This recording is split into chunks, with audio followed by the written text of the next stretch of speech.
Students, अब समय है अपनी परीक्षा का। जिस चीज के लिए हम लोग इतनी मेहनत कर रहे थे, जो हम 2 साल से प्रिपरेशन कर रहे थे, जब वो दिन आ जाए, यानी कि जिस दिन नीट का पेपर हो, उस दिन नीट का पेपर लिखना कैसे है, इस चीज के बारे में हम लोग चर्चा करेंगे। पहली चीज यह है कि जब भी IIT जेईई या नीट का पेपर होता है तो गवर्नमेंट की तरफ से कुछ कॉलेजेस या सेंटर्स अलॉट किए जाते हैं। आपका सेंटर जहां पर भी जिस भी सिटी में आता है, आपको अपने एग्जामिनेशन हॉल में 1 घंटे पहले पहुंचना चाहिए। यानी खाना वाना, नाश्ता वास्ता उस अकॉर्डिंग लेकर के आप वहां पर 1 घंटे पहले पहुंच जाएं। दूसरी चीज ये है, एग्जाम से 1 दिन पहले आप लोगों को कुछ भी रिवाइज या नया पढ़ने की जरूरत नहीं है। आप अपनी पढ़ाई 1 दिन पहले छोड़ दीजिए। जो भी आप लोगों ने किया है वो बेस्ट किया है। अगर आप लोगों का सिलेक्शन नहीं होगा तो किसका होगा? आप लोगों की मेहनत है, जो आप लोगों ने पढ़ाई किया है, वही एग्जाम में आने वाला है। इस कॉन्फिडेंस के साथ में अपने आप को दोहराते रहिए कि जो भी एग्जाम होगा वो बहुत अच्छा होने वाला है।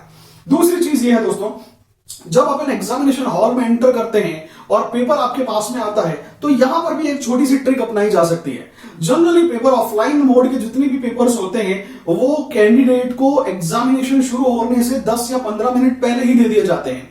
अब दोस्तों, आप इमेजिन करें कि मेरे पास में ये एक पेपर है। लेट अस से कि ये एक ऑफलाइन का एग्जामिनेशन पेपर है। तो उस एग्जामिनेशन के पेपर में यहां पर फ्रंट पेज होगा या उसका बैक साइड होगा, यहां पर पिन लगी होगी और यहां पर सील लगी होगी। आप इसे बेल लगने से पहले, यानी कि रिंग लगने से पहले, घंटी लगने से पहले खोल नहीं सकते, टाइम से पहले ओपन नहीं कर सकते, आप इस सील को तोड़ नहीं सकते। अगर आपके पास ये पेपर 15 मिनट पहले आ जाता है तो आप एक छोटी सी ट्रिक अपना सकते हैं। आप इस पेपर को बीच में से इस तरह से फोल्ड कर दीजिए। देखिए, अगर मैं इसको बीच में से फोल्ड कर दूं तो जो बीच वाला सेक्शन है, अगर मैं उसको गौर से देखूं तो मुझे यहां पर ये पेपर बड़े आराम से दिखाई दे रहा है। मैं क्वेश्चंस को पढ़ सकता हूं, उसको मन ही मन में सॉल्व कर सकता हूं, उसके आंसर्स को ब्रेन में स्टोर कर सकता हूं। एग्जामिनेशन शुरू होने से पहले इस तरह से अगर पन्ने पलट पलट के मैं देखूं तो मैं 4 से 5 क्वेश्चंस एग्जामिनेशन से शुरू में ही कर लूंगा। उन सभी क्वेश्चंस को आप ब्रेन में स्टोर कर लीजिए। जैसे पेपर चालू हो, सबसे पहले उन 5 सवालों के आप गोले या बबल फिल कर लीजिए।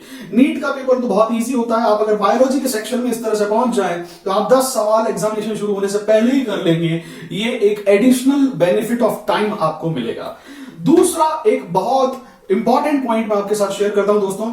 3 सब्जेक्ट्स हैं, फिजिक्स, केमिस्ट्री और बायोलॉजी। फिजिक्स में कुछ क्वेश्चंस थ्योरेटिकल आएंगे और कुछ क्वेश्चंस में कैलकुलेशंस आएगी। तकरीबन 60 से 70% क्वेश्चंस फिजिक्स के ऐसे होंगे जिसमें कैलकुलेट करना पड़ेगा, यानी कि मैथ्स इन्वॉल्व हो जाएगी।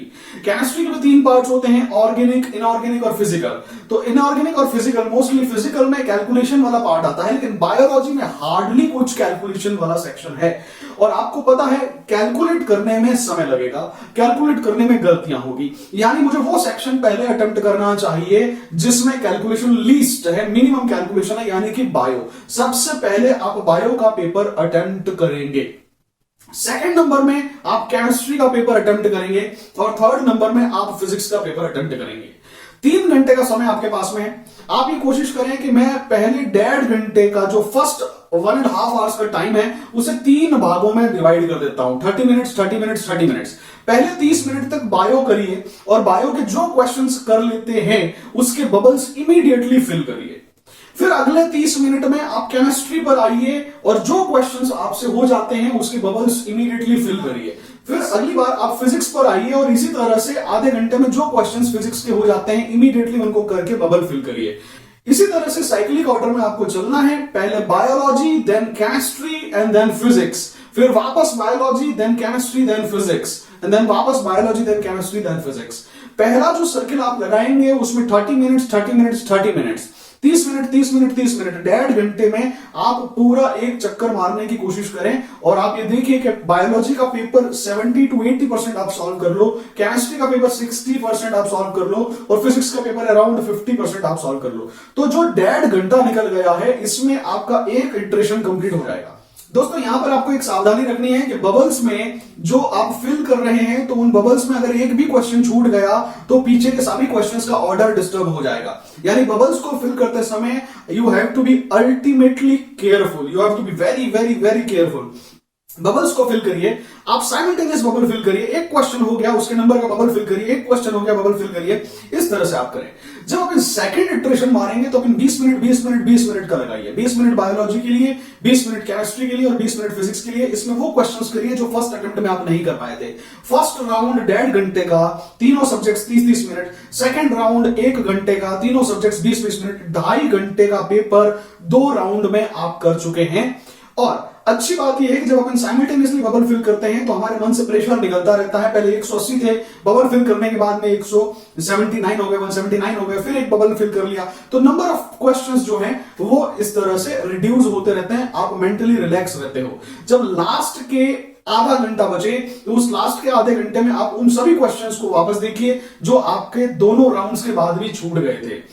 अगर किसी दो ऑप्शंस में कंफ्यूजन है, 4 ऑप्शंस में से आप ये 2 ऑप्शंस आपने डिसाइड कर लिया कि मैं ये नहीं, ये तो होंगे ही नहीं, यही 2 ऑप्शंस हैं, आंसर इन दोनों में से एक है, इस तरह के क्वेश्चंस को मार्क करते चलिए। लास्ट के आधे घंटे में आप उन क्वेश्चंस को याद करके फिल करने की कोशिश करिए जिन क्वेश्चंस को आपने अभी तक फिल नहीं किया है, और आप ओएमआर में जो भी आपकी मुट्ठी पर क्वेश्चंस छूट गए हैं उनको आप बबल्स फिल करिए। उसके बाद में क्वेश्चन यह आता है कि क्या नीट के पेपर में तुक्का मारना चाहिए या नीट के पेपर में तुक्का नहीं मारना चाहिए। तो इसका आंसर है हां और ना।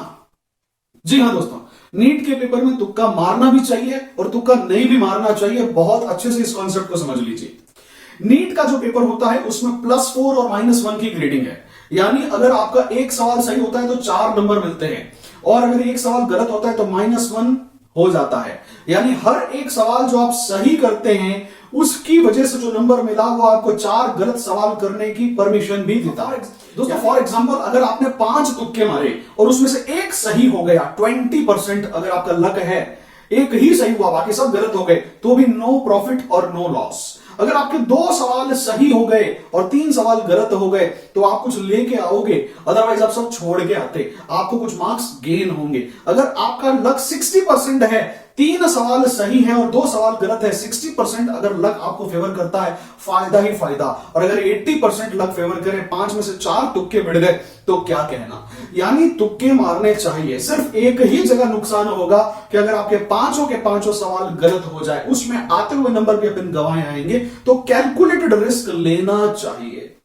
कहां लेना चाहिए दोस्तों? 4 ऑप्शंस आते हैं। अगर आपने देखा कि 4 ऑप्शन है और सही ऑप्शन कौन सा है आपको पता नहीं है, तुक्का मत मारिए। अगर आपको पता है ये इसका आंसर नहीं हो सकता, 3 ऑप्शन में से ही इसका आंसर होने वाला है, सोच समझ के डिसाइड करिए। लेकिन अगर आपके पास अल्टीमेटली 2 ही ऑप्शंस हैं, आपने बाकी ऑप्शंस एलिमिनेट कर दिए हैं, सिर्फ 2 ही ऑप्शंस हैं और इसी पर तुक्का मारना है, तो भगवान का नाम लेकर के तुक्का मार लीजिए। जो होगा अच्छा होगा, ऊपर वाला सब अच्छा ही करेगा। और अगर आपको लगता हो कि नहीं मैं तुक्का नहीं मारूंगा, तो आप तुक्का नहीं मारें। मैं तुक्का मारने के लिए किसी को इंसिस्ट नहीं कर रहा हूं, मैं नहीं कह रहा हूं कि तुक्का मारना ही चाहिए। मैं तो ये कह रहा हूं कि अगर आपका लक 20% से ज्यादा है तो वो तुक्का आपके लिए बेनिफिशियल होगा, आप कुछ लेकर के ही आएंगे।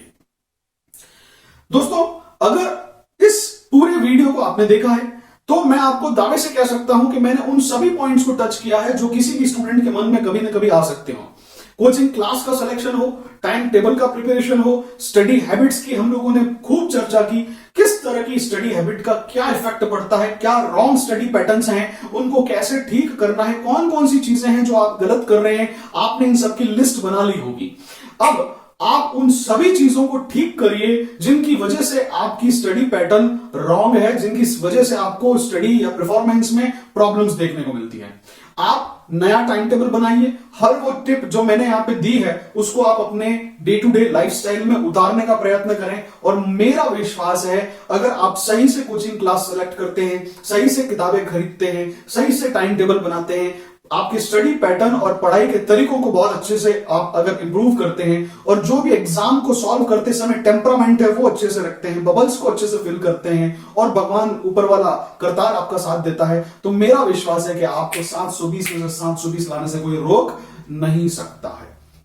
फ्रेंड्स, अगर आपको ये वीडियो अच्छा लगा, अगर आपको मेरे चैनल के एकेडमिक और मोटिवेशनल कंटेंट इंस्पायर करते हैं, अगर आप इसी तरह की वीडियो देखना चाहते हैं तो प्लीज मेरे चैनल को लाइक जरूर करिए और सब्सक्राइब जरूर करिए। आप में से जो व्यूअर्स पहली बार चैनल पर आए हैं, इस सब्सक्राइबर बटन को जरूर सब्सक्राइब करिए, इससे मुझे बड़ा मोटिवेशन मिलता है। Have a nice day, all the best, bye bye.